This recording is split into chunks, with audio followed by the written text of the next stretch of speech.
అందరికీ నమస్తే అండి. నా పేరు కిరణ్ కుమార్. నేను వృత్తిపరంగా న్యాయవాదినండి.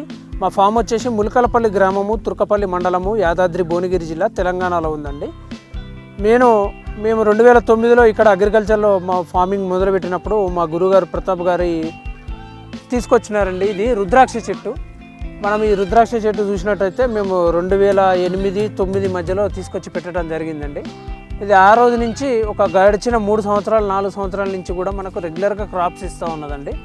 మేము ప్రతి శివరాత్రి ముందు మనకు ఈ రుద్రాక్షలు అనేది రెడీ అయ్యి కోతకు రావడం జరుగుతుందండి. మేము వచ్చిన వాటిని మా స్థానికంగా శివాలయంలో రుద్రాభిషేకం చేయించేసి అక్కడ ఉన్న భక్తులకు, అక్కడ వచ్చే వాళ్ళందరికీ కూడా మనము ఫ్రీ ఆఫ్ కాస్ట్ ఇవ్వడం జరుగుతుందండి. మనకు తెలిసిన వాళ్ళు చాలామంది తీసుకెళ్తారు, పూజ గదిలో పెట్టుకుంటారు, కొంతమంది మాలలు ఇచ్చేసి మెడలో వేసుకోవడం జరుగుతుంది. ఈ ఎక్కువగా చూసినట్టుంటే అన్నీ కూడా పంచముఖ రుద్రాక్షలు ఉంటాయండి. ఒక్కొక్కసారి ఏకముఖ వస్తుంది, 4 ముఖాలు వస్తాయి, 5 ముఖాలు వస్తాయి. అవి మనము చెట్టు తీరుగా అని చెప్పలేమండి. ఒక చెట్టుకు అన్ని రకాల ముఖాలు రావచ్చు, లేదంటే ఒకటే రకమైన ముఖం కూడా రావడానికి అవకాశం ఉంటుందండి. ఇది తయారైన తర్వాత ఈ విధంగా మనకు రుద్రాక్షలు రెడీ అవుతాయండి.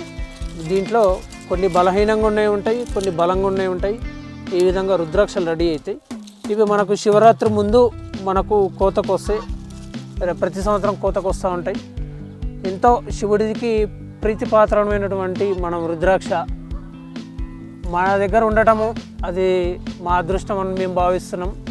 మా దగ్గర వచ్చే పంట కూడా మేము ఫ్రీ ఆఫ్ కాస్ట్గా భక్తులకు మేము శివరాత్రి నాడు ఇవ్వడం జరుగుతుందండి.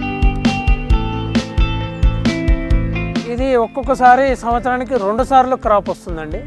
కొన్నిసార్లు మాత్రం వాతావరణ పరిస్థితులు అనుకూలించినప్పుడు మాత్రము సంవత్సరానికి ఒక్కసారి క్రాప్ వస్తుంది. ఈసారి మాత్రము పోయిన డిసెంబర్లో వచ్చింది, మళ్ళీ ఇప్పుడు డిసెంబర్లో ఈ సంవత్సరంలో మాత్రము ఇది ఒకటేసారి వచ్చింది క్రాపు. అంతకు ముందు సారి మాత్రము 2 సార్లు క్రాప్ రావడం జరిగింది.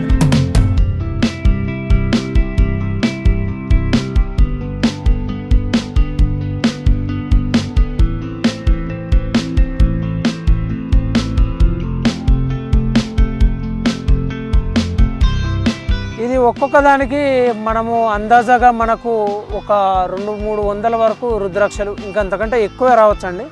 కొన్నిసార్లు ఏంటంటే మనకు పూత దశలో ఉన్నప్పుడు వాతావరణంలో వచ్చే అనూహ్య మార్పులు, అంటే సడన్గా తుఫాన్లు ఇటు రావడం వల్ల పూత రాలిపోయి కొన్ని సందర్భాలలో మనకు తక్కువ క్రాప్ వస్తుంది.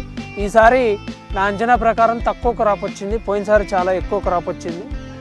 ఈ కాయ సైజు కూడా పోయినసారి ఇంకా ఎక్కువగా ఉండే, పెద్దగా ఉండే.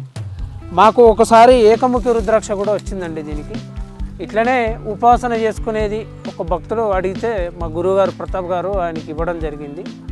ఇట్లా మేము ఏదున్నా కానీ మేము ఎప్పుడు దీన్ని అమ్మలేదండి. మేము ఫ్రీ ఆఫ్ కాస్ట్ భక్తులకు ఇవ్వడం జరుగుతుందండి.